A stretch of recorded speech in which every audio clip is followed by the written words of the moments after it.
Hello everyone, it's Bella Malloy here, host of Seek Travel Ride. Welcome to another midweek mini episode in our Cycle Short series where I feature you, one of our listeners, sharing what it was like for one day of your trip. Now, I'm well aware that many of you tuning into these episodes are actually midway through your own bike adventures. You're tuning in from all corners of the world, which, may I just say, blows my mind. But also, this is an opportunity for you to get involved in the show. I want to hear about your adventures. I want to hear about one day of your trip. So if this is you and you're listening to this right now, get in touch with me. Either send me a DM on Instagram. Our account there is @SeekTravelRide. Or alternatively, get in touch via email. My email address is podcast@seektravelride.com. Get in touch and tell me all about one day of your trip and let's see if we can get you featured. Now, this week I am featuring listener Giacomo Turco. He's currently on a huge adventure in South America. And for this episode, he's taking us to Juarez in Peru, which is inside the Western National Park. He's riding his bike high up at elevation at almost 5,000 meters. So without any further ado, let's listen to Giacomo tell us all about this day cycling in the high mountains of Peru. Hi, Bella. So the day I'm talking about is very close to Huaraz in Peru, and it starts inside the Western National Park. And actually, the target of the day was to cycle from where I camped at 4,100 meters until 4,850 meters, where there is the entrance to the Pastoruri Glacier. That is a really special glacier that you see by a walk up to 5,000 meters. And the day starts in a really nice way because we are kind of in the rainy season. It was really sunny. Yeah, it was really warm and the views were amazing. So I was really enjoying myself. And of course, when you're getting higher and higher, you feel like the oxygen is like kind of lacking a bit, but I was enjoying it and it was slowly just make it. In 5 hours, I arrived to 4,850 and I just walked to the glacier, and it's a really beautiful glacier. And then I came back. And then from there, the idea was to kind of go in the other valley. So I just started cycling. And when I'm just like a little bit down the valley, but still pretty high, I see that there are like some really dark clouds. And I'm like, okay, I mean, it was just some clouds. It's starting the rainy season, some water, it's all right. But then right away, I get caught by a blizzard. So it starts like snowing really hard all around me. Like the beginning is like really yellow, but then everything gets white because the snow starts to kind of get to the ground. And at the beginning, I just don't expect this. I just try to push the bike, keep going. But of course, it's like snowing a lot. So also, I get really wet, I get really cold. And I just get inside the cloud, so I just don't see 5 meters from where I am. At this point, I start getting really worried because I'm on a dirt road. I haven't seen any cars.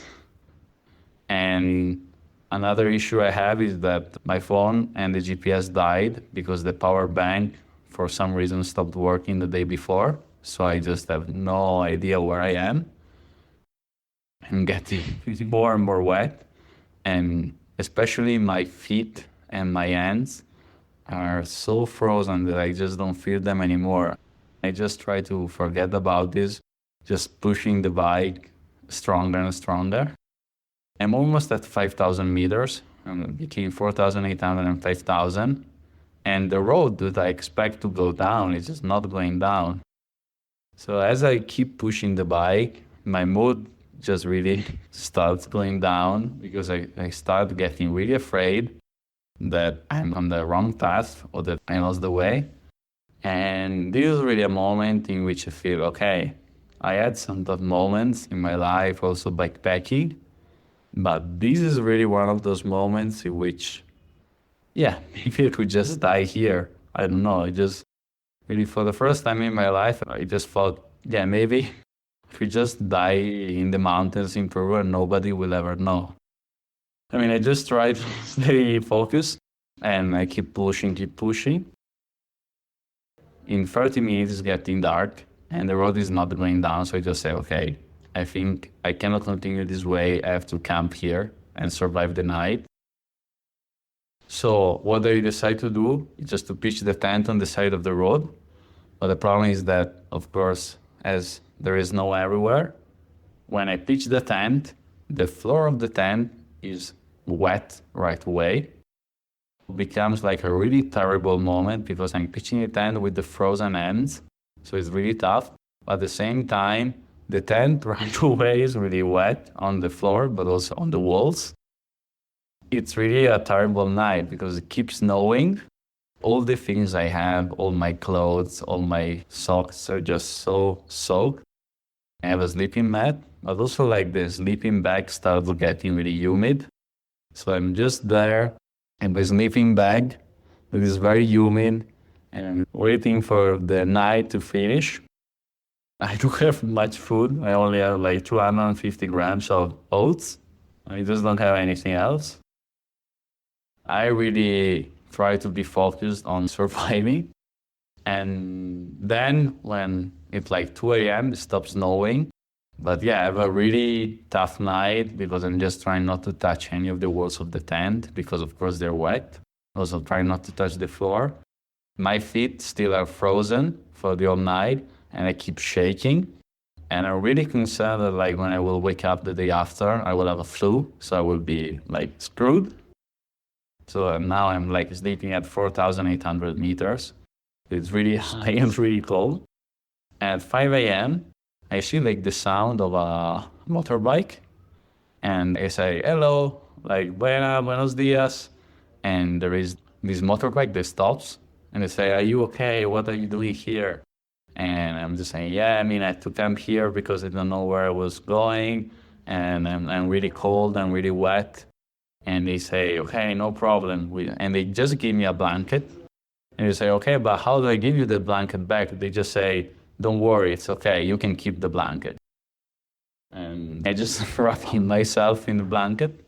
And then when it's 6 a.m., I just get all my shit together and just try to get over this street because they told me that I'm on the right path. So I just continue. And when 2 hours later, I just arrive and I see the asphalt, it's like a marathon. Like I feel that I'm alive and that I will not die today because in some moments I thought, okay, this time can go really bad. So I know that also this time I survived and I'm really so happy. It was really a tough day, but yeah, also it was a really good memory and taught me really a lot about myself and about my limits. And about, I don't know, you think you're really a really adventure backpacker, that you can do this, you can do that. I think it's always important to remember that you're just a human and you're not a hero and that you have a lot of limitations and to be really careful when you get in these situations. And yeah, that's it. Thank you so much, Giacomo, for sharing an incredible day on your trip. Oh my goodness, while I was listening to you recount that story, I think my fingers and my toes could physically feel that shivering cold, that type of cold that sinks deep within your bones and freezes you to your core. I can just imagine with that wet snow and well, I can't imagine, Giacomo, because I've never been that high in elevation before on my bike. I'm certain shivering in that tent that night, it must have felt like time was passing so slowly. And I can only imagine the sheer relief when you saw that motorcyclist, when they passed you that blanket and gave you the certainty that you were actually on the right path, that you could actually get yourself out of the situation. And I bet you'll never ever forget what it felt like to be warm again once you were out of there. Thank you so much for sharing one day of your trip. I'm certain this is a day that you will remember forever. Now, if you are enjoying what I'm bringing to you each and every week here on Seek Travel Ride and you want to show a little bit of appreciation for the show that I'm producing, you can do so by buying me a virtual coffee. I've included a link in the show notes, and one of the coolest things actually I think about buying me a coffee is also being able to send me a message and letting me know what you think about the show. Just like a shout out to my latest fans who've made contributions. This week, I'd like to say thank you to May Totero. Bella, this is long overdue. I love your show, and you and your guests are great company as I go on long rides. I like the questions you ask, and I look forward to new episodes each and every week. Keep up the good work. Thank you so much, May, for supporting the show. I really love that you are tuning into the episodes while you're out there riding your bike on those long days as well. And I want you to keep in touch with me and tell me about some of your own adventures as well. Thank you once again for supporting the show.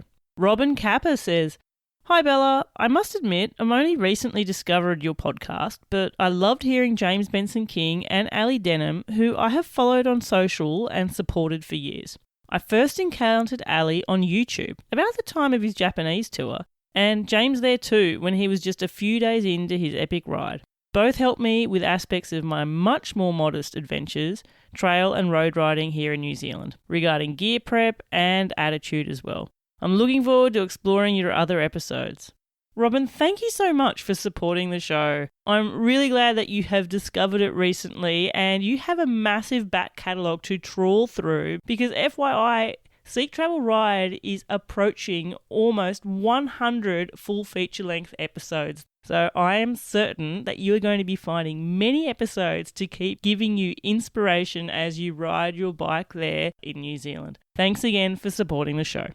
Listeners, if you would like to do as Robin and May have both done and support the show, you can also buy me some virtual coffees. I've included the link in the show notes. I appreciate your support and it gives me the drive to keep producing these episodes each and every week. Until the next episode, I'm Bella Malloy. Thanks for listening.